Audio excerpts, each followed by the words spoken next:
দীর্ঘ 17 বছর পর নিজ এলাকা যশোরের কেশবপুরে ফিরেছেন কেন্দ্রীয় ছাত্রদলের সাবেক সভাপতি কাজী রওনকুল ইসলাম শ্রাবণ।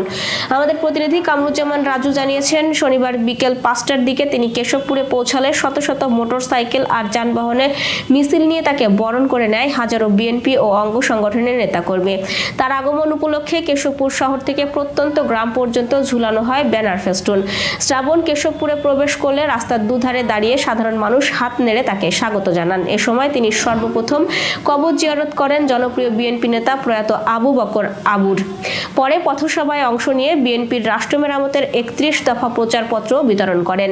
এর আগে দুপুরে যশোরে পৌঁছে তিনি নেতাকর্মীদের সঙ্গে নিয়ে বিএনপির জাতীয় স্থায়ী কমিটির সদস্য ও সাবেক মন্ত্রী প্রয়াত তরিকুল ইসলামের কবরের শ্রদ্ধা নিবেদন করেন। 2022 সালে তাকে কেন্দ্রীয় ছাত্রদলের সভাপতি করা হয়। পরে 2023 সালে তিনি যুক্ত হন কেন্দ্রীয় বিএনপির নির্বাহী কমিটিতে। তিনি বিএনপির পক্ষ থেকে যশোর 6 আসনের সংসদ সদস্য পদে মনোনয়ন প্রত্যাশী।